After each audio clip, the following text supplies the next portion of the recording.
community across United States and Canada.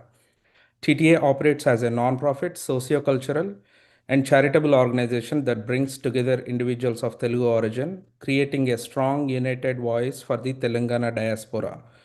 Since its inception in 2015, TTA has quickly grown to become one of the youngest yet most vibrant and active Telugu organizations in North America, embodying the spirit and the resilience of Telangana, 29th state of India. The association mirrors the same energy, commitment, and cultural pride that the region is known for. Organization was envisioned and led by Dr. Pailla Mallareddy Garu, a successful entrepreneur, philanthropist, and above all, a generous humanitarian who never misses a chance to help those in need. Under his visionary leadership, a group of like minded individuals laid the foundation for what has become a beacon for Telangana communities across the continent. I'd like to introduce our TTA Advisory Council.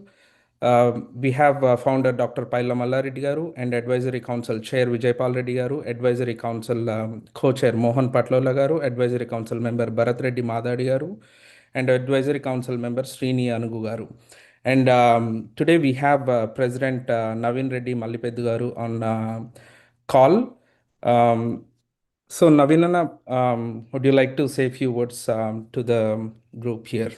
Thank you, Raghu. And thanks to each and everyone who joined here for today's real estate session. This is a very important session. Everybody needs a lot of information. And for this, first, let me thank our founder, Dr. Pailamala Reddy Garu, who created this organization and for encouraging us to do more webinars and all that stuff. And also, let me thank our Advisory Council Chair, Dr. Vijaypal Reddy Garu, and Co-Chair Mohan Reddy Patlola Garu, and members Bharat Madadi Garu and Srini Anu Garu, and also along with that, our past President Vamshi Reddy Kanchakuntla Garu, and past presidents, past founding members, executive committee, board of directors, standing committee, and RVPs. Thank you to each and everyone. Today's session is very important because buying and selling is not just the buying is very easy, but maintaining and carrying over that property and giving to next generation is very tough. So for that, let me thank our speaker, Sudhir Rajgaru. Thank you very much for coming and initiating this webinar and sharing your knowledge. Thank you very much. And thanks to each and everyone. Thank you very much. Over to Raghu. Thank you, Navinanna. Now I'd like to introduce our speaker, Sudhir Raju Garu. He is a seasoned IT consultant and entrepreneur who has lived in the United States for over 25 years. With more than 20 years of property investment experience in India, he has a deep understanding of the unique challenges faced by NRIs, from safeguarding land against encroachment to navigating complex legal processes, finding trustworthy buyers, and ensuring smooth repatriation. So to address these concerns for the NRI community, Sudhir Garu founded Revalue, a trusted advisor offering transparent end-to-end NRI property management in India, and designed to protect and maximize the value of NRI-owned properties. He frequently hosts seminars, webinars on NRI property management, and actively engages with Telugu NRI community across the United States through both annual, national, and regional platforms. In addition to his work in real estate services, Sudhir Garu is an angel investor in IT and green energy startups, fostering innovation in both the United States and India. Over to you, Sudhir Garu. So all the dear participants, if you have any questions, we will take those questions in the end, and you can post them in Zoom chat. Thank you. Over to you, Sudhir Garu. Yeah, good morning, everyone. Very good morning for California folks, maybe. And thank you, TTA, Navin Reddy Garu, Raghu Garu, Kavita Garu, Shiva Garu, and everyone for giving this opportunity. We've been doing it on multiple platforms. I was part of all the majority conventions from last 6 or 7 years, and I wanted to do with TTA for a while, and then we are doing it now. Thanks to the entire team. Yeah, thanks for the intro, Shiva. Yeah, I'm based here in Philadelphia. I'm here in from last 25 years. From last 5 years, doing a lot of back and forth with this organization. I started this 7 years ago, and our major focus is helping the NRIs, serving the NRI community, play like a trusted advisor role back in India. So we'll just cover it like a high level. I'll just cover like we have about 8 slides, and we will go through the majority of like how we can like be safe side on the buying side, and then the selling side, and then how to like once you buy it, like then like how to secure it in the long term, and then like the inheritance and the will, and then at the end like repatriation, and then we'll open up the Q&A. We will try to cover the majority of the Q&A, and then like if it's like a time limit, and then like if we cannot attend all the uh, uh, questions, then you can reach me out, and then TTA team is also taking the notes on the questions, so we can get back to if we cannot answer in this session. With that, let me share the presentation, and then we can get started.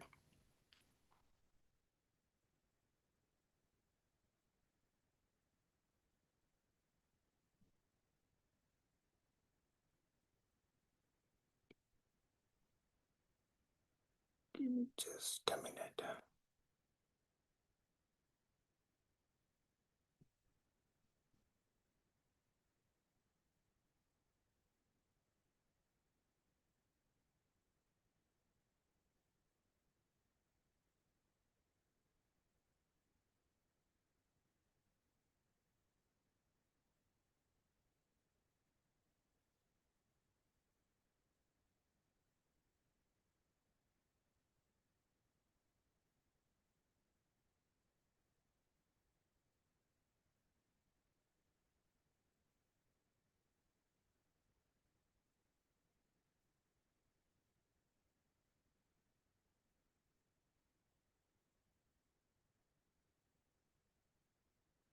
Sorry, 1 minute.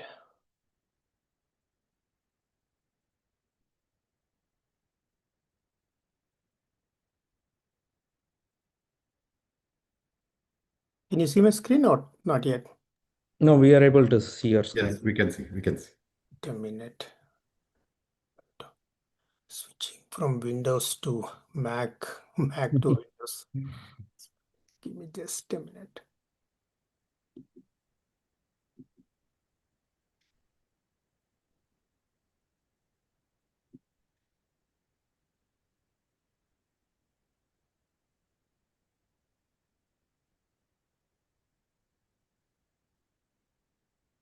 While Sudhir Garu is trying to set up his presentation, if you have any questions, please feel free to post them in Zoom chat. We will take them in the end after the presentation ends.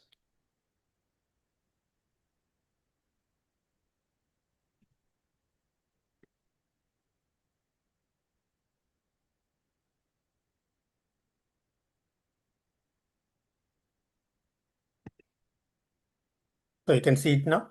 Yep, we are Okay. able to see. Sorry about it.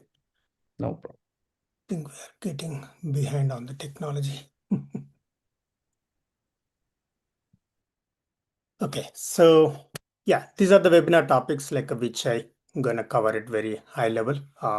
Like a properties, it could be like a land or apartment, commercial, or the open plots. What what are the uh, precautions you need to take when you're buying it, and then also when you're putting it for a sale.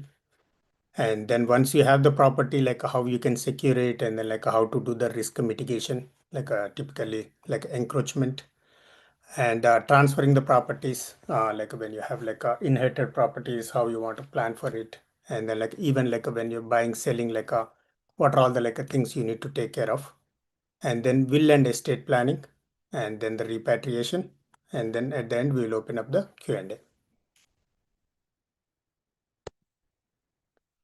Okay, so when you're buying, we'll start with the buying, which property type a best meets your needs. There are multiple options. You can go for the agriculture land, you can go for the open plots, and then any residential apartments, and then villas, individual houses, and then if you're looking for a rental, uh, fixed rental income, probably a commercial, the retail and office space would be. పెట్టుకొని ఏం చేస్తారు city share market లో పెట్టి తీస్తారు supply డబ్బులు వస్తాయి కదా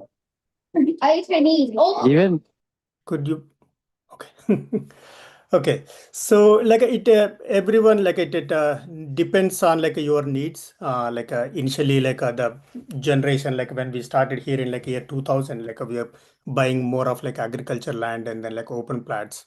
But like after certain period like when you start like working on like revenue models, then like you go for the whether you want to like have a house for yourself or the parents, or like you want to leave that in the house later down the road. So like probably like setting up a house, and then also like a commercial the rental values are like increasing year over year. Nowadays in some of the areas like you are getting it for like a very good rental value. So if you're looking for like a fixed rental income, then I would suggest commercial space, either it's a retail or office space. So it's like each and every customer requirements are different. So it's based on your needs, whether you have the cash flow in India or whether you have the cash like you are planning to send the US dollars, or you are planning to like repatriate the money back, or you are planning to rotate the money in India itself. Depending on that, like you can pick what best suits for you. So for example, like we know the commercial space has like a more near to market, the government value and the market value is almost close with the 10-20% deviation.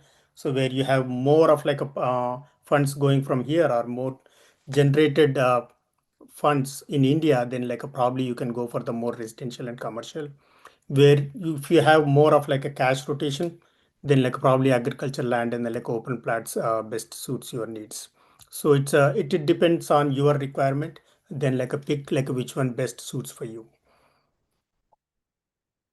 And once you finalize the property, which property you want to buy, then you go through all these steps. The first thing starts with the ownership verification.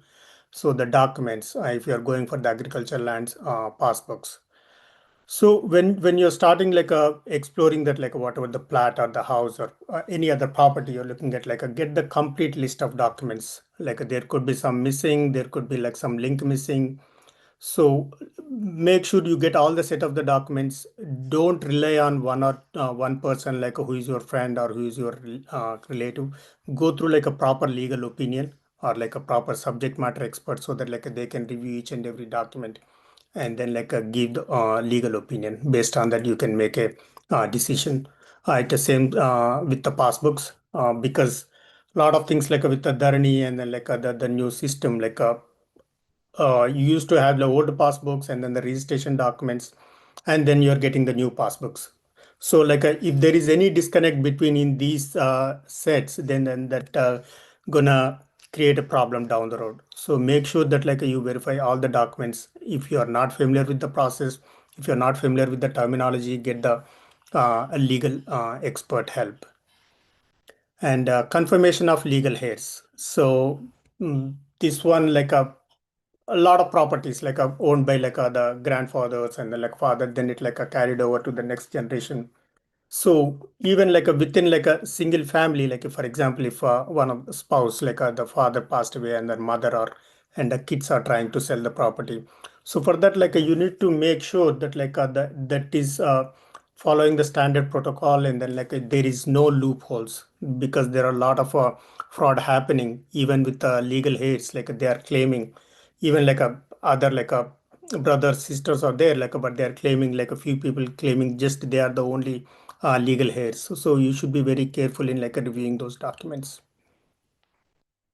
Another thing is a review of any prohibitions. So any issues, any court cases, any assigned lands, any ULC, all those cases, there is a government website on Telangana site, and then on the AP, you can see the list of survey numbers prohibited for each and village and then mandal and then district. So if you have the same survey number, then then that is something you should be worried about, because in one survey number we might have some set of open plots which are good, but some are under a court case. So you need to check the prohibitions. Are there any prohibitions on that particular area, particular survey number? And another thing is the physical possession status, because what's happening is you will see one plat but like the physical location they will show you something else, and there are like the actual document, the survey number, the plot is somewhere else. This happened with a lot of NRIs, like when they go to India for like 2 to 3 weeks, they just look at one property and then they later realize that like the property which they have seen and then the property which they got registered is different. So we should be very careful about like what is exactly the plat location or the land location. Even the agriculture lands, it's the same issue because uh, the the cultivation is happening at some place and then like the actual the patta is at some other place. So and there are a lot of like uh, what do you call in Telugu like a గెట్టు పంచాయతీలు అంటారు. So like the one like మీరు సాగు చేసేది ఒక దగ్గర ఉంటుంది, పొలం actual పట్టా ఇంకొక దగ్గర ఉంటుంది. So that is something the position is really really important even for the open plots and the agriculture land. You will not see that issue in the residential commercial because the builder or the landlord like they have like a gone through like a multiple verification steps and then like they get the loan also. So for that like a banks will do the due diligence to even to give the loan. So those are kind of like a bit safe compared to these open plats and agricultural lands. That's where you need to check the physical who is on the ground, who is like on the plat, or like if it's a పొలం అయితే ఎవరు దున్నుతున్నారు, ఎవరు కౌలు చేస్తున్నారు, అసలు పొలం ఎక్కడ ఉంది. So those are the things you need to check. Another thing is like a land topography.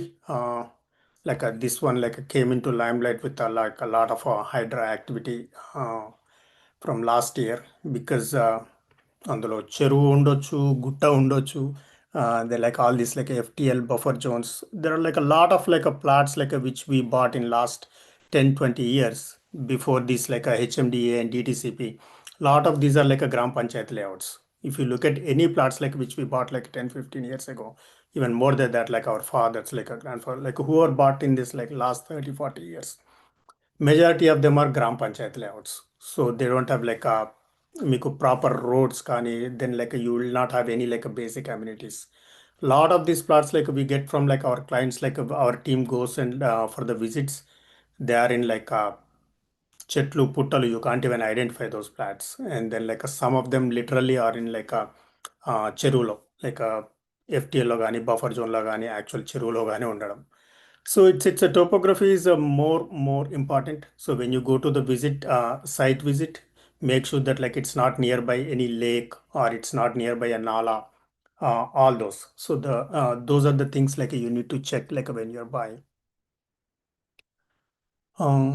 Encumbrances, actually like yeah, this one you can even check online, but like you might not be able to uh, draw a clear picture like who bought this first and then like when the second person, third person, and then like in case of any bank mortgages and then like in case of any changes in that like the ownership chain, like you need to check that encumbrances. And that's where like the legal opinion is gonna help, like where they're gonna like check the each and every document, what's in the document and then like what's showing online on the registration site. The registration department, you can pull all the ECs and then like a double check. So that's where like you get the subject matter expert help, legal opinion for that. Mortgage, yeah, obviously, like if the property is mortgaged, like you will see it in the encumbrance certificate. But like there are some private mortgage like you need to be aware of. Like you might have like the owner might have like a loan, like put the paper somewhere else and then like got the money, and then like when they are selling it to us, they say it's like the papers are lost. So the other people like who is holding that like original document, they might come back anytime. So you make sure that like you have seen the original documents and there are no mortgages, there are no private loans against that property. So that one we need to double check.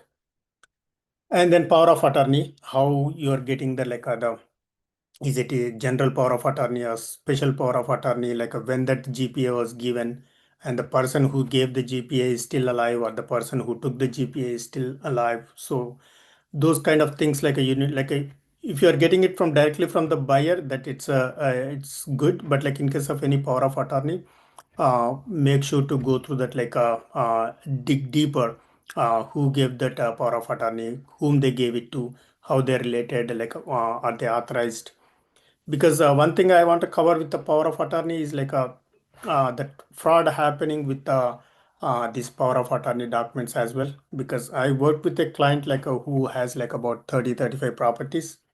They trusted like I wouldn't say family member, like the person like who knows all these like properties, who are helping them, helping the parents back in India. They kind of like a misuse, like they sent like a power of attorney for one property. They use the same document, they forged the notary a signature from US, and they sold another property. So you should be very careful about like looking at those power of attorney. Even when you are giving power of attorney to someone in India, make sure that like it's a very particular. I'm going to cover that in the other section, but like make sure that like you are giving it for specific task. You are giving it to like the person whom you trust, and then also that task is done like within like a for certain time frame. Then after that, like you are done with that like a power of attorney. So those kind of things you need to be very careful with. Another thing, sorry. Another thing is like a RERA. So all the commercial or the residential needs to projects needs to go through RERA. So if you are working with any builder, make sure that like they have the RERA approval. And if you are like buying open plat, they have the HMDA LP number. So those are the things like you can check online also what type of permissions they have. And like there are some small builders, like let's say if you're going in outskirts, they're building like a 6 units or 8 units. They might not go through RERA. But like if you know them like in person, and then like if you have trust, then like go for those kind of like investments. But like if you're going with any big builder, make sure that like they have the RERA approval. Yep. And if it's open parts, then HMDA LP.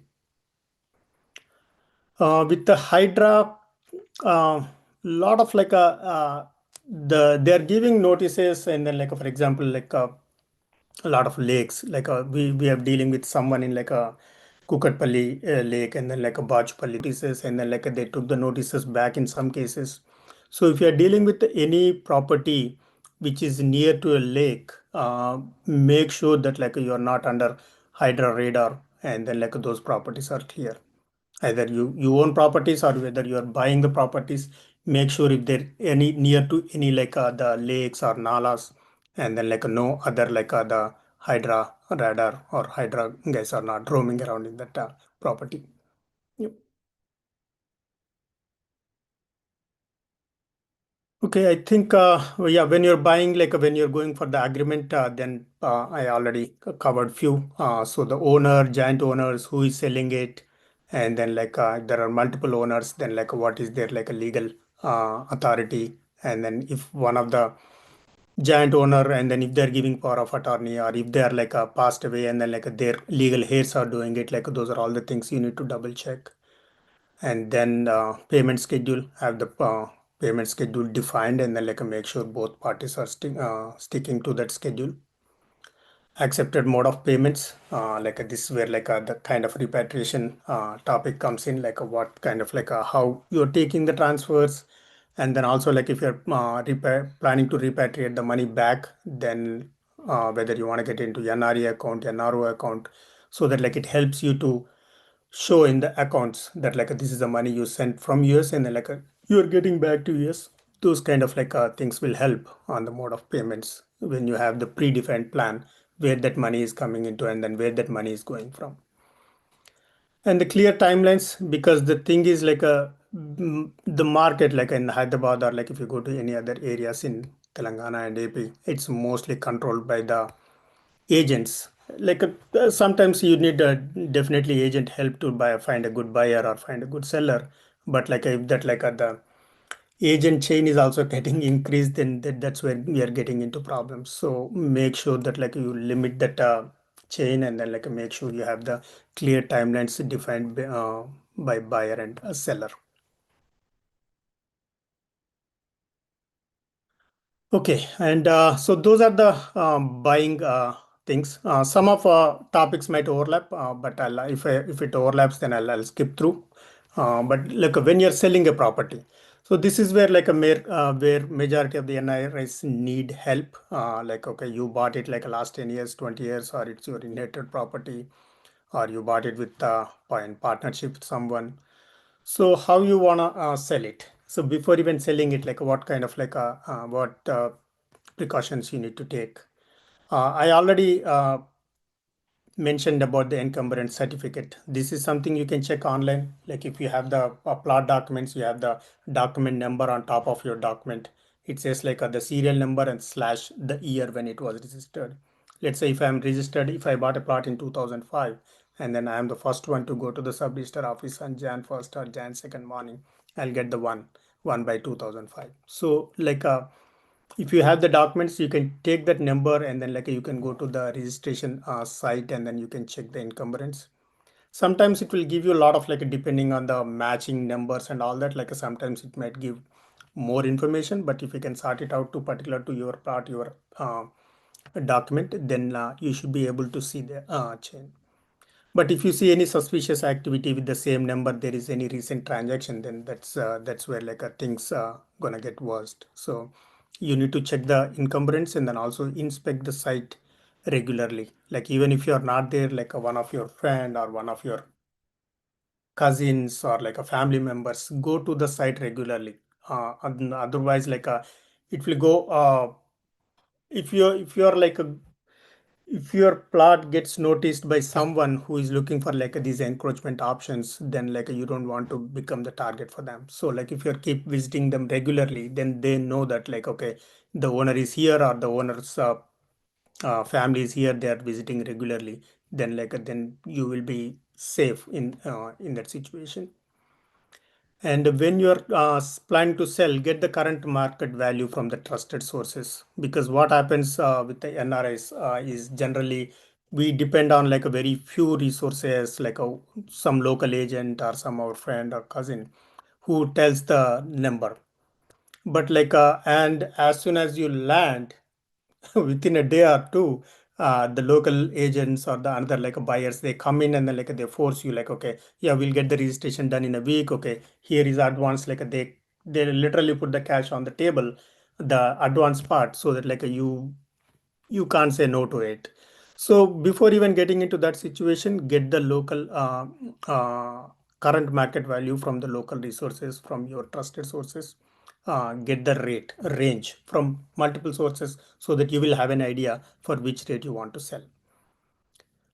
Another thing is yeah, shortlist the prospects, who is the buyer, who is the agent. As I explained, the agents are very critical for throughout this process. If you find a buyer directly, that's well and good. But if not, you have to be dependent on agents. And then if you get into hands of a good agent, then you're covered.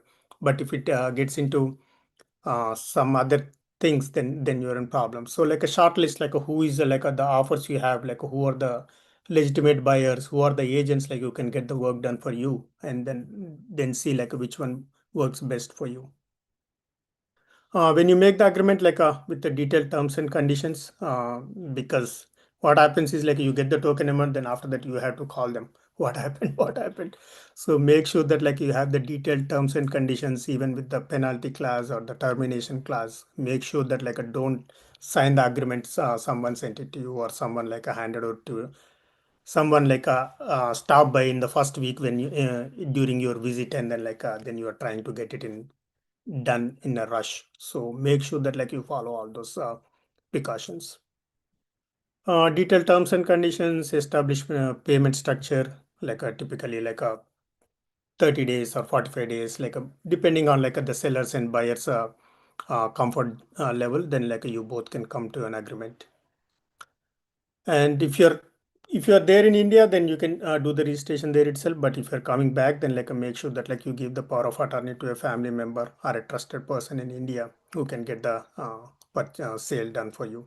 But as I mentioned, make sure that throughout this process, make sure you share the documents which are needed. You share the share it with a person which is really needed to get the sale done. But don't if you have the 10 properties, and if you're selling only the 2 properties at this time, make sure that you are stick to the other documents, not it's not going into the uh, market.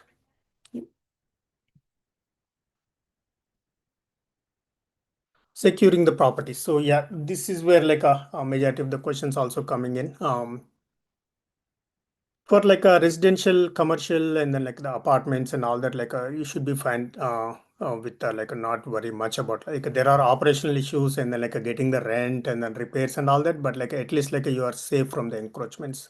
But if you are into like open plots or like the agriculture land, like as I mentioned, encumbrances verification and then regular site visits, that really adds the value. And then stay updated on the local market activity. Talk to your friends who are in the area, talk to local agents, and then see what's happening. Like there could be like a your plot, open plot is like a really safe, but there is something happening on the other side which is the same survey number, then it's going to impact your plot value as well. So those are the things like which you need to be up to date on what's happening in the market. So be in touch, have your family members visit the property, get like a talk to some of the local agents to get the local what's happening recently and then like how it's going to impact your property. I would suggest like all the clients to at least have some base kadil vatadam gani lekunte fencing or the like if it's a big property then like go for like a compound wall. Just don't leave it yeah we are visiting every 3 to 6 months or we are visiting or someone is like looking for you, because back in India, everyone is busy with their own life. So like they will not have time for you to go and visit your properties on regular basis. So get some professional help. Get like the local people should know that like the owner is monitoring it regularly and then like you are going there regularly. And for some of the bigger plots, like some are like those are already in like within city, and then like the ones like 600 yards and then like 1,000 yards. Those are the plots like which you need to be more careful. Build a compound wall, get a house number, get the like a build a small room, get the house number, and then like get the water and electricity connection. uh, like a lot of my clients, like I don't want to do the sales pitch at this slide, but a lot of our clients like this is what we are doing right now. Like we do monitor their properties regularly, and we'll build the fencing, compound wall, and then like we'll get the house numbers, everything like to make sure that like the property is safe. And then like even like if you want to pass it on to like your kids, the property is like a safe and like no encroachment issues for the next uh, until this transfer to the next generation.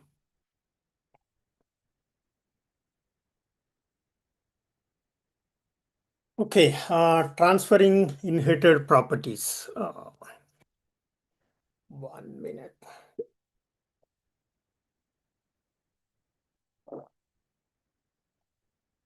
Okay, so inherited properties. Yeah, Raghu, like any questions, like we can take it at the end, right? I can continue with the presentation. Yes, we can take it in the end. Please go ahead, Mr. Sudhir. Okay, so registered will. This is something like which I try to educate all the my customers, and then like I try to create an I wouldn't take the back, not educate, like I try to create the awareness, like the importance of having will. Because like what we've seen in like in US also from last 5 to 10 years, a lot of like a financial planners like they're like emphasizing the importance of like creating that like the will estate thing here in US. And I ask the customers and the NRIs to do the same back in India. I know it's a bit difficult, particularly in a Hindu family, or like even like a not, I wouldn't say Hindu, like any Indian families. It's like it's getting the will registered. Like when your parents are like doing good health wise, then like it's we are hesitant to go and ask them like hey, like register the will. That it's a sensitive topic. I know it's our parents and our siblings are also will be in a like a uncomfortable position to talk about it, but that is something like we should get it done as soon as possible to avoid any uh, mismatches or like other misunderstandings within the family members. So I'd strongly encourage get the will registered, because like what I've seen, like I started this service from last it's been seventh year now, but from last 2 to 3 years I've seen a lot of NRI clients coming to India getting help to get the will registered, even like with their like parents or like or for father passed away or mother passed away, like with one of the parents, and then like with the brothers, like we are doing a lot of like a will, and then like the gift settlement deeds for NRI clients from last 2 to 3 years. That's a trend I have seen compared to like what I started in like 2019, and then like what I've seen like in these 2 years. So get the will registered, and then get the like a gift, or like a before even will, like if like a, let's say like a, you bought a property with the money, your money, by sending it from here, but like it's on your parents' name or the father's name, then like a, get the gift deed done. Before even like a, let's say like you have other 10 15 inherited properties, but there are two properties which you bought for yourself by sending the money from US or from your source in India, but if it's on your parents' name, then get it like a, get the gift deed done. And then like a settlements like within family members, like we do a lot of like a settlement. It's like let's say like if I have a house, and then like okay, the top portion goes to another elder brother, and then like the main portion goes to the younger one, or whatever. Like it's agricultural land is for one brother, and then like the house is for one brother or the sisters, like depending on your family uh, situation. Make sure to get these things done when things are in like in proper condition, like before you got into the details, and then like all those like uh what do you call, like you will like I thought like this was for me, I thought like I sent money for this one. So before you even get into those like situation, like try to get the will done, and then like before even will, like if you can get the gifts or settlement deeds, you can get it done, then that would be the best solution. And so things do happen, like we didn't do the will, or we didn't do the gift settlement deeds, but like when things do happen, like when parents or like even if it's like a inherited property and all that, once you deceased parents, like then like you get the family member certificate from the revenue department, you apply for it, and then like then the revenue department, the RA, then MROs, the team will come and do the local inquiry, and then like they will give you the family member certificate. But the family member certificate, it has only limitations. The certificate itself says this is only for the pension purposes. This is not used. This cannot be used for the any land registrations or any other tasks. But like this is kind of gray area where like it's a sub registrar's call. They can do the registration with the family member certificate as well. So, for example, if the deceased parent's death certificate, father's or mother's death certificate, and then like who is the like a family members left, and then like if they all go and like can do the registration, then like they do accept it. But sometimes it depends on the buyer. Like if I'm buying a like a I don't know, 40 lakhs plot, then I'm okay with the family members coming and like doing the registration for me. But if I'm buying a, like a 5 crores property, then I'll definitely ask for a legal heir certificate. It's called like a legal heir or succession certificate, which is issued by the court. So that you need to apply, go through the legal process. You apply it in the court. They give the paper ad, like they go through that like a multiple steps, and then within 4 to 6 months you will get the legal heir certificate. So that is kind of like a foolproof. Like even if you are selling a big property, even the buyers, even like the builders or the developers, they're gonna ask for the legal heir certificate. So if you have a, like a property value is like a more which cannot be done with a family member certificate, then like then you should start the legal heir certificate process sooner. Don't wait like okay, I'll get it done when I am ready to sell the property. You should get it sooner before even waiting for that like a sale. And yeah, I think those are the things. But like these situations, like I deal with a lot of NRI customers. Each and every situation is everyone's situation is different. So if you have any questions on then like how to make sure that like the inherited properties are transferred to you or to your next generation, you can ping me, and then I can help you out. Thank you, Sudhir Garu. It was a wonderful presentation, very useful. We can jump into participants' questions. Yeah, I think like we're almost done. Okay, sorry. Yeah, one repatriation and then my slide. Yep, I think like Okay. yeah, just Okay. 5 minutes. Yep. Okay, so I know it's like securing the properties and then repatriation is a more a lot of questions we'll have on this one. I'll cover this repatriation, then we can jump on to Q&A. And yeah, the repatriation. So, like, what type of like a property you're selling? So you guys know, like a commercial, residential, you will get like a more equal to the government rate. There is not much deviation. But if you're selling the open plats and agriculture land, that government market rate difference you need to handle, and then you need to plan it in such a way. Uh, I see a lot of clients like going there, ready to sell the property, ready to get the registration done, but they are not sure what to do with that cash within those 2 3 weeks. So you don't want to end up in that situation. So plan it ahead and then like how you want to deal with that sale. So source of funding, like when you're buying itself, like make sure that like if you're sending it from here, make sure to keep track of all the records in the NRI account, NRO account. When you're selling it, like it will be easy for you to get it back for the repatriation. Government rate versus market rate I already covered. And then like the required forms when you're selling, getting it back. A2 is a form like which is a RBI required form. And 15 CA is one like which you give the self declaration, which is more than like a 5 lakhs, then like you need to declare. And then like on the 15 CA also, like 15 CA is it has multiple parts, A, B, C, D. And then 15 CB is like the ones which comes from a chartered accountant. It is like a depending on your transaction, like they can give you the more information and then like get these forms filled. So once you have these forms, then you can get it back to the CPA here, and then like they will do the whatever the like the income which you generated, short-term gains, capital gains, whatever the tax you paid in India, then like then you can show it here. And how much amount you can get it per annum for family member by third party. Those are all the things like it depends up to 1 million, and then like depending on the how you are selling the properties.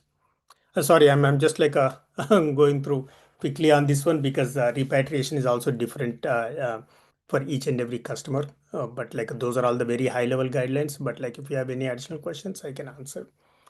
And the inherited properties valuation, like that's going to help like when you inherited that property, that like what was the valuation at that time, and then like what is the current valuation. So the accounts team can tell you like how you can save it, like by showing the valuation on when you inherited that property, but not on like when you're selling that property. Yep.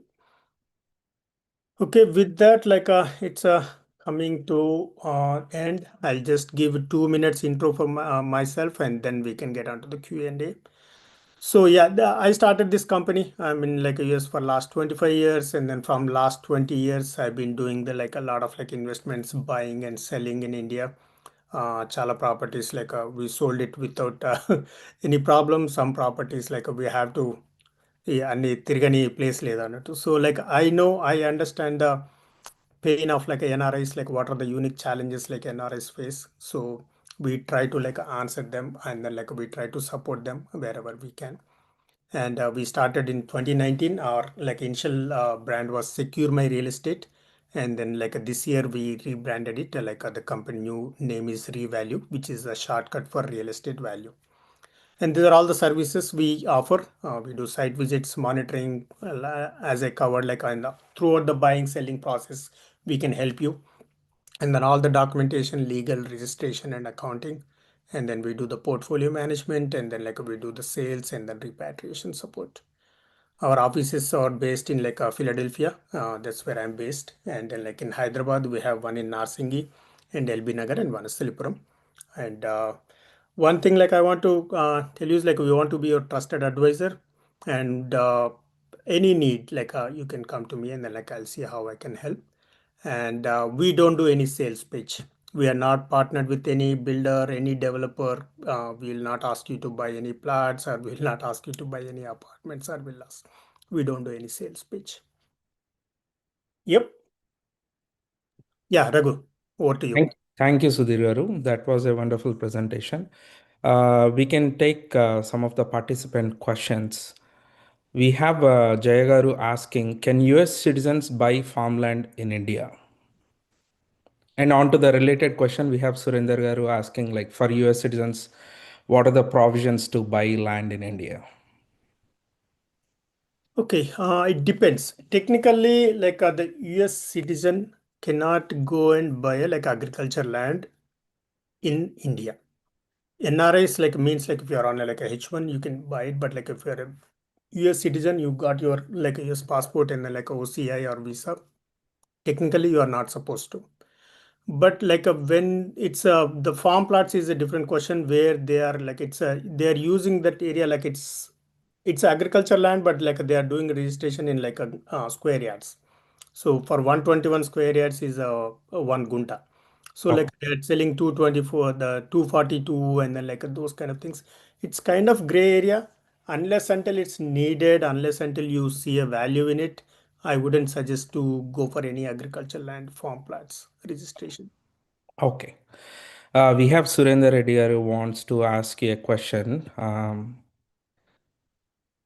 Go ahead, Surendra Reddy here. I just unmuted you.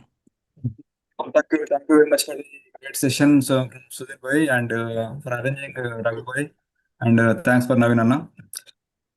This is a great session, which will be definitely going to be very helpful to all the NRIs. So, Sudhir Bhai, that main thing is a lot of clients have who is having the linked with that will registration of the will.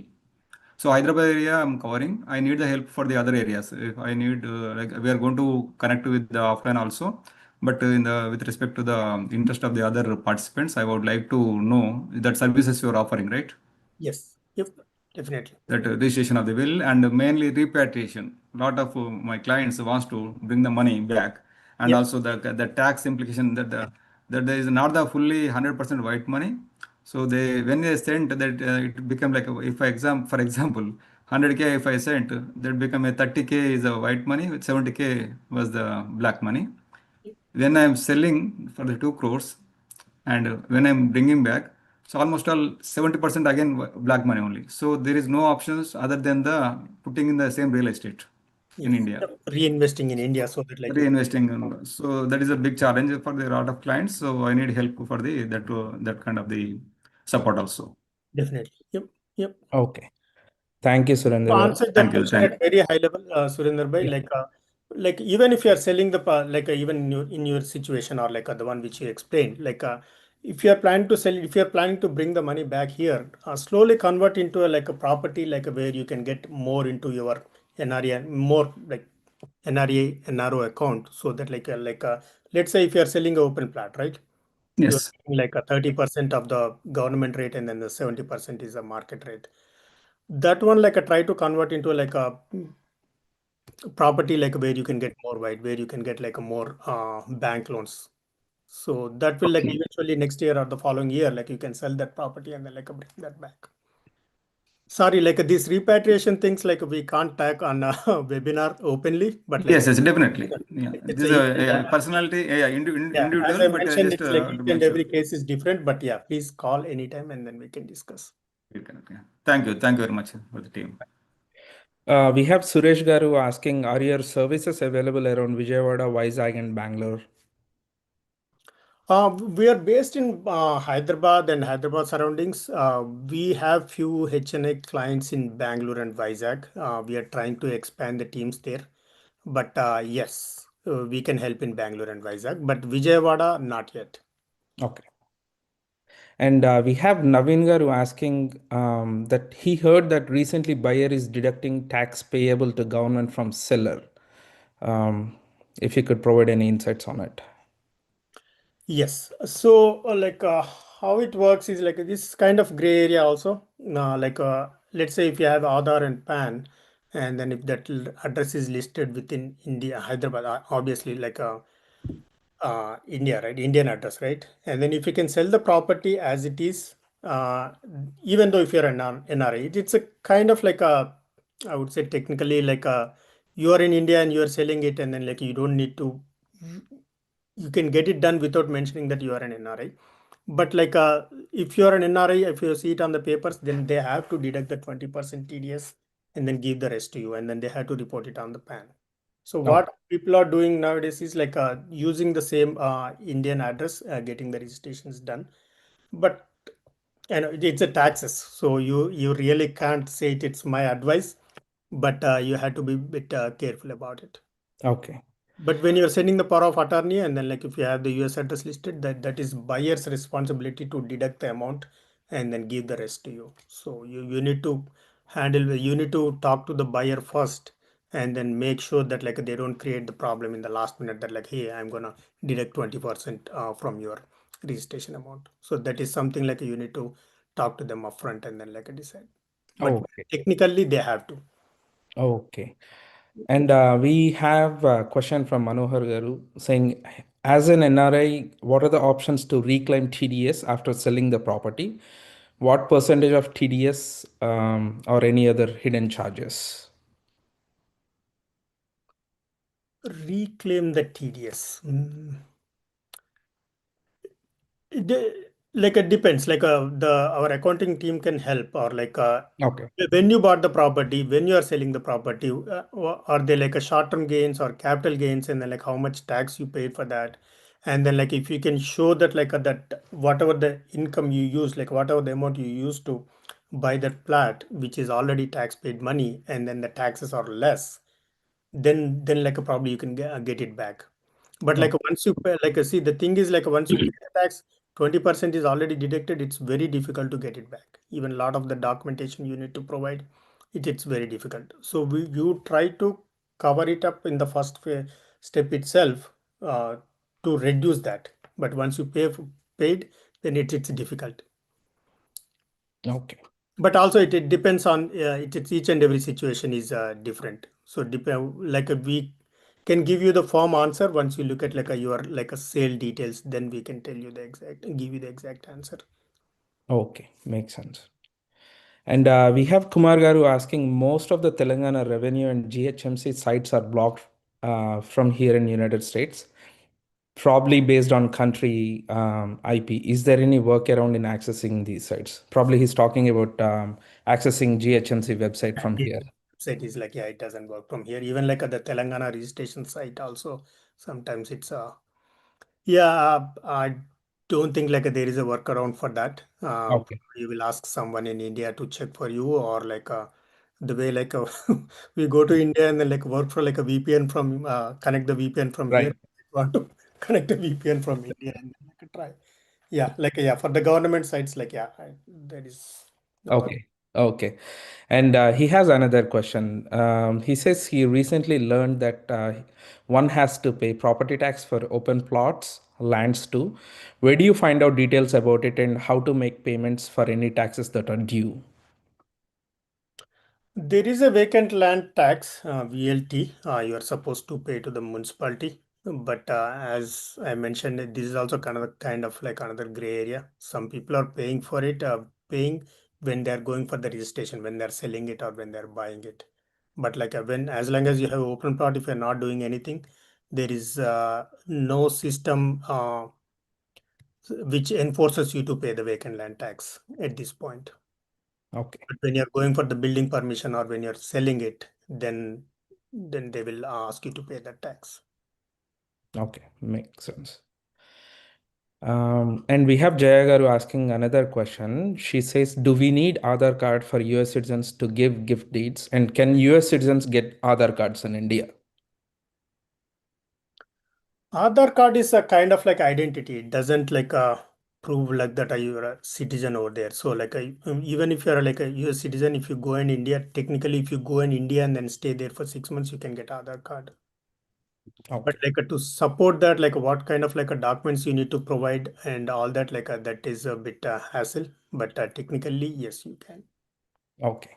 Yeah, and there is a lot of fraud happening with Aadhaar nowadays. I just want to give one example because in some of the areas, I wouldn't say it like in entire Hyderabad. In some of the areas, like what they're doing is like they're looking at the open plats which are not like monitored, like which no one going there regularly, and then like they look at pull the old documents, find out like okay, the owner passed away 20 years ago, 30 years ago, and their kids are in US or like a somewhere in like outside of the yeah, outside of India, then what they're doing is like they're making a like a forged documents. They create a like a fake Aadhaar and then like a fake means like the Aadhaar is original, the person is there, but like they make a document saying that like your father gave a power of attorney to them like a long time ago, and then like they get the registration done to other person.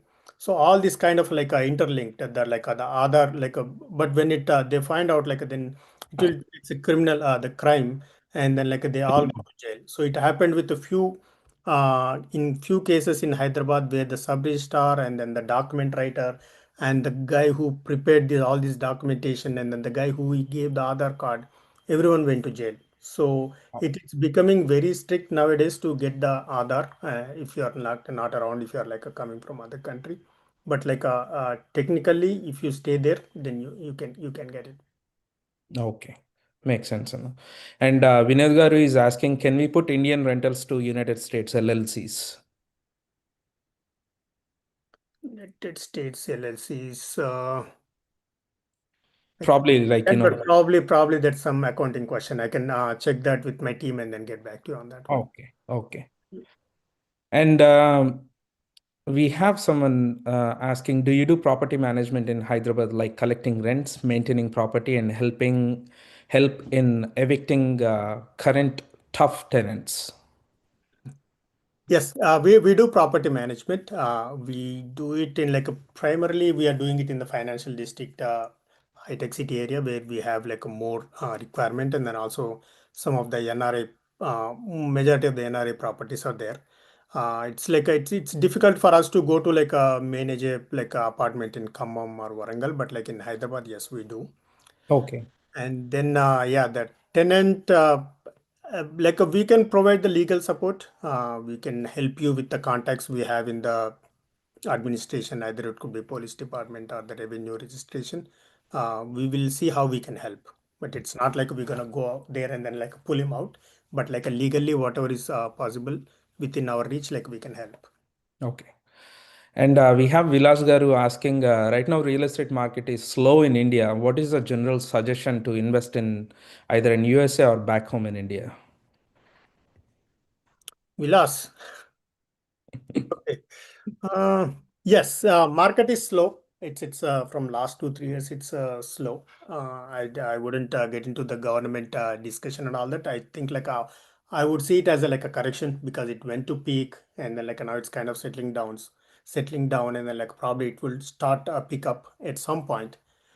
And yes, market is slow, and then like if you are planning to invest, this is the right time. But as on the same note, rates are not going down. So like we see a lot of like open plats out in the outskirts are like the rates are getting reduced because there are not a lot of buyers are like showing interest. There is no money in the market which is for the rotation. So if you are planning to buy for the long term, like, okay, I want to buy agriculture land, I want to build a farmhouse, I want to keep it for 10, 20 years, then probably this is the right time to go and check. And as usual, like you need to like do thorough investigation because there are a lot of like a fraud happening in the market nowadays. So you need to check the site, check the papers.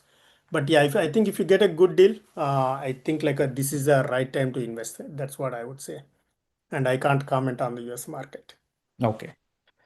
And we have Venkat Garu asking, if I registered the lands I bought on my father's name, how can I secure those lands before any issues arise? So it's your property. Either you bought it on your name or your father's name. Like then, like you need to follow the typical like the ones which I covered in the slide. Like go there, visit regularly, and then if it's a big property, it's a big in value. Then like get the compound wall and then like the fencing compound wall done. And if it's you bought it on your father's name, like I covered in the like a will and the gift settlement section, then like I would suggest like get it on your name so that like you will not get into like the discussions later with your family members down the road. Okay. We have Srinija asking, one of her neighbors faced this situation. They are planning to buy a flat in one of the top builders in Hyderabad, but when they asked for legal opinions and linked documents, they hesitated to give soft copies. And when they forced we need it, they asked to pay the token amount and then visit their office directly and see the documents. How does this work? It's a big builder. They should have all the documents ready. but at what point they want to show it to you is it depends on the commitment, I think. Like obviously, like unless until it's about buying and then like you're paying a token amount or like you're paying the advance, they will not give you all the documents. They will not show you all the documents. Okay. So it depends on it varies like a slightly from builder to builder. Some people if they have everything and then like then they will you can go to office and check, but I don't think they'll share the soft copies. But it all depends on varies from builder to builder. Okay.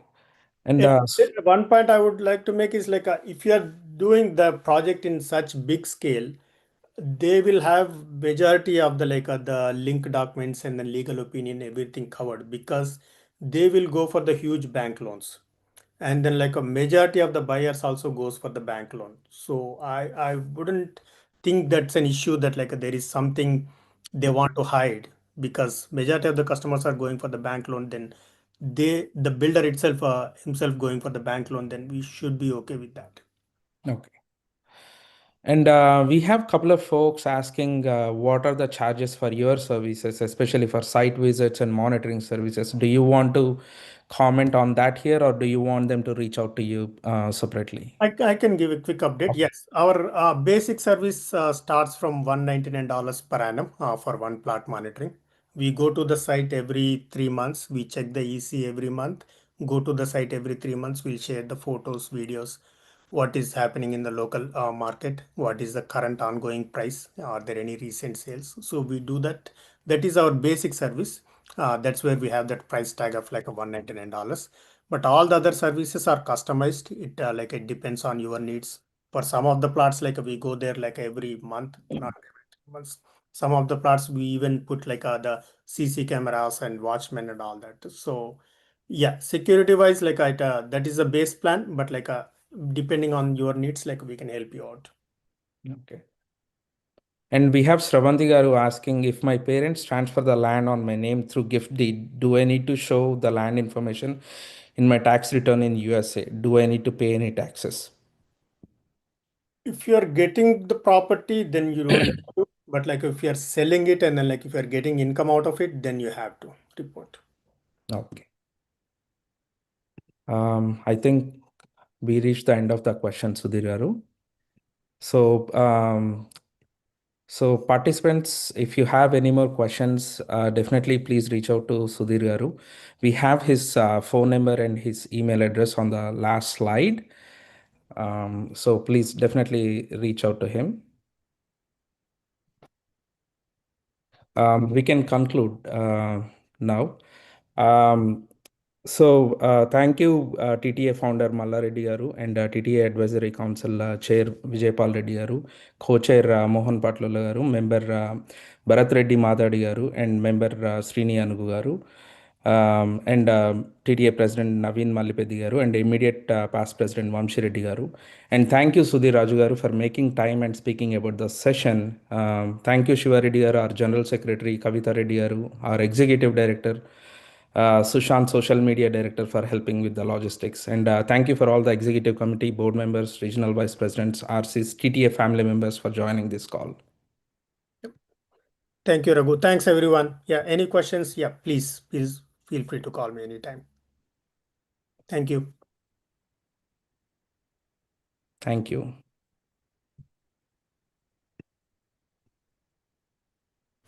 Okay, good, Raghu? Yep, good enough. Okay. Thank you, Sudhir bhai. Thank you very much. Yep. Thank you, guys. Thank Thank you. you, Andy.